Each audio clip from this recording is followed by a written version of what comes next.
Hello everyone, welcome to our channel. This is Srishti Agarwal. तो यहाँ पर मैं कक्षा 6 के स्टूडेंट्स के लिए लेकर आई हूँ साइंस सब्जेक्ट विज्ञान का यहाँ पर पेपर, वार्षिक परीक्षा पेपर, जो कि आपको काफ़ी हेल्प करेगा अपने आगामी एग्जाम में अच्छे मार्क्स के लिए। और क्या पता इसमें से ही ढेर सारे क्वेश्चन आपको देखने को मिल जाए अपने नेक्स्ट एग्जाम में। तो यहाँ पर हम देखेंगे फर्स्ट क्वेश्चन से, आलू के पौधे का भोजन के रूप में उपयोगी भाग है। तो आंसर हो जाएगा तना। जो हम भाग खाते हैं वो आलू का तना होता है, जो कि हमारे खाने हेतु उपयोगी भाग है। धूप बत्ती जलने पर कौन सा नया पदार्थ बनता है? तो कौन सा नया पदार्थ बनता है? राख और गैस।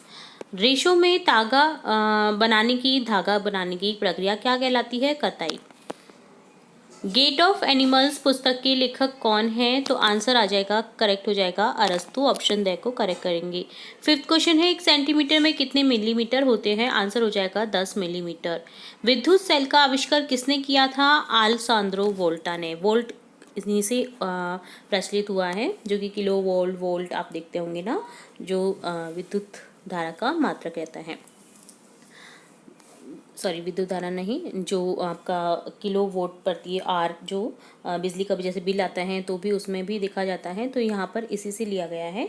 आलेसांद्रो वोल्टा यहाँ पर इसके आविष्कारक थे विद्युत सेल के।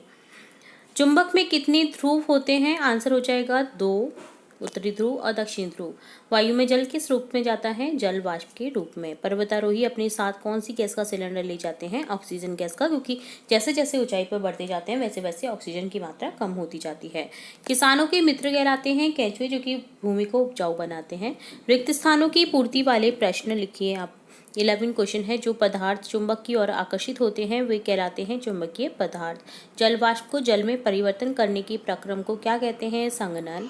सर्वभूमि पर रिक्त स्थान करता हुआ आगे की ओर फिसलता है। क्या फिसलता है? वलयाकार गति। समुद्र में जंतु तथा पौधे किसमें रहते हैं? लवणीय जल में। जल की क्रिया केवल क्या रिक्त स्थान की उपस्थिति में ही संभव है? ऑक्सीजन गैस की उपस्थिति में।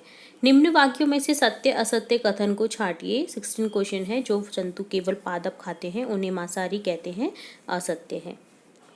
नायलॉन और एक्रिलिक संश्लिष्ट तंतुओं के उदाहरण हैं, सत्य है। निस्पंदन विधि का उपयोग पनीर बनाने में होता है, सत्य है। प्रकाश संश्लेषण में जल व ऑक्सीजन का उपयोग होता है, असत्य है। 20 क्वेश्चन है। जो वस्तुएं स्वयं प्रकाश का उत्सर्जन करती हैं उन्हें दीप्त पंड कहते हैं, सत्य है। अति लघुत्रात्मक प्रश्न में देखेंगे 21वां प्रश्न है, वह विटामिन जो हमारी अच्छी दृष्टि के लिए आवश्यक है, विटामिन ए।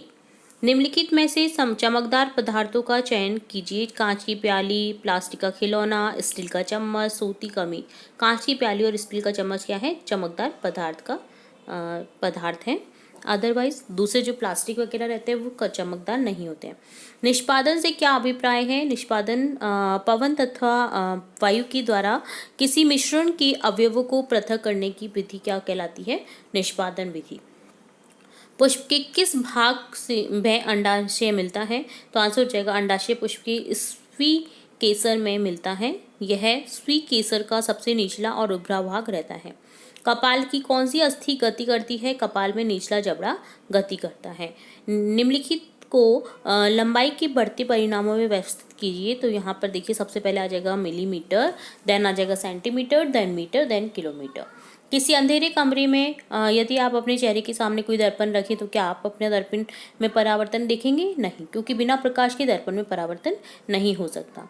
विद्युत सेल में कितने सिरे होते हैं? सभी विद्युत सेलों में 2 सिरे रहते हैं, एक धनात्मक सिरा और एक ऋणात्मक सिरा। लाल केचुए किस प्रकार के कचरे को कंपोस्ट में परिवर्तन नहीं करते हैं? लाल केचुए प्लास्टिक की थैली, बॉटल, कांच, एल्यूमिनियम फॉइल, खिलौने, धातुएं, चमड़ा जैसे कचरे की कंपोस्ट में परिवर्तित नहीं करते हैं, इसलिए इन चीज़ों को अलग रखा जाता है।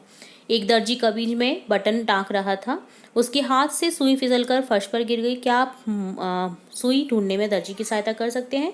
हाँ, हम चुंबक की सहायता से दर्जी की सहायता कर सकते हैं। चुंबक पर सुई चिपक जाएगी क्योंकि वो लोहे की होती है।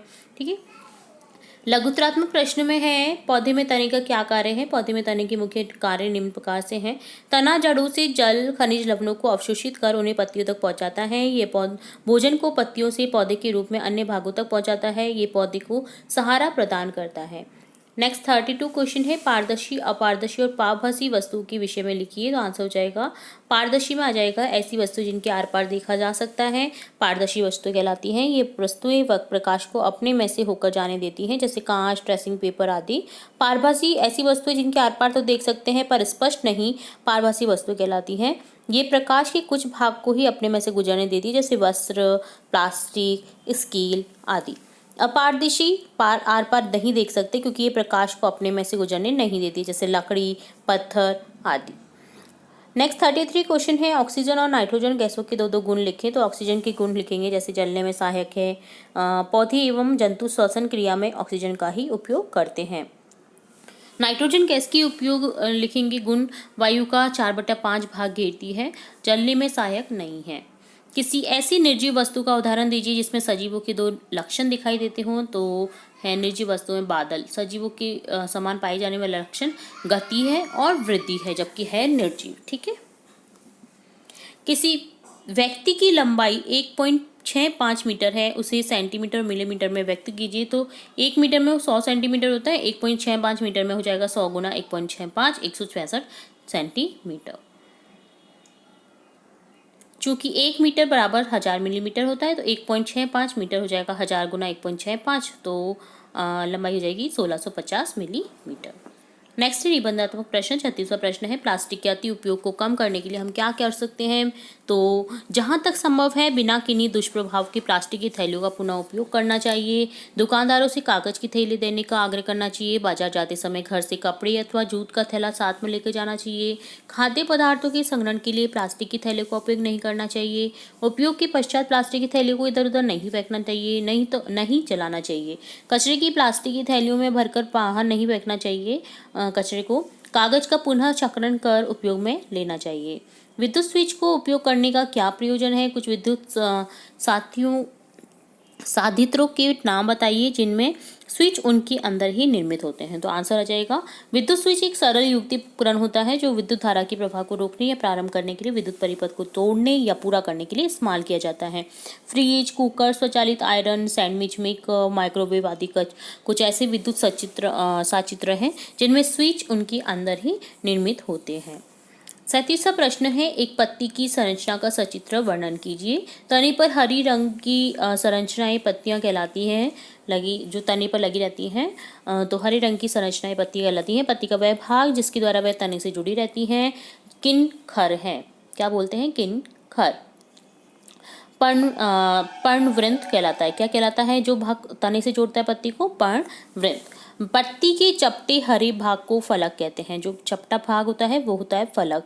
पत्ती पर रेखित संरचनाएं पाई जाती हैं जिन्हें शिराएं कहते हैं। इनमें से पत्ती के मध्य में एक खरप मोटी शिरा पाई जाती है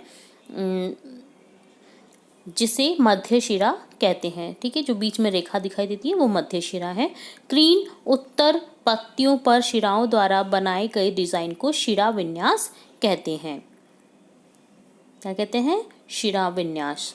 शिरा विन्यास जालिका के रूप में या समांतर प्रकार का हो सकता है। तो ये है पत्ती का नामांकित चित्र और इसके बारे में कुछ महत्वपूर्ण जानकारियाँ। तो इस तरह से डन होता है आपका ये विज्ञान विषय का पेपर। उम्मीद है आपको पूरे क्वेश्चन अच्छे से समझ आए होंगे। अगर किसी क्वेश्चन में फिर भी आपको डाउट लगता है तो आप हमें कमेंट बॉक्स में कमेंट करके पूछ सकते हैं। इसी तरह इंपॉर्टेंट वीडियोज़ और भी लाते रहेंगे हम हमारे चैनल पर, तो जुड़े रहें हमारे चैनल के साथ। वीडियो को पूरा देखने के लिए धन्यवाद।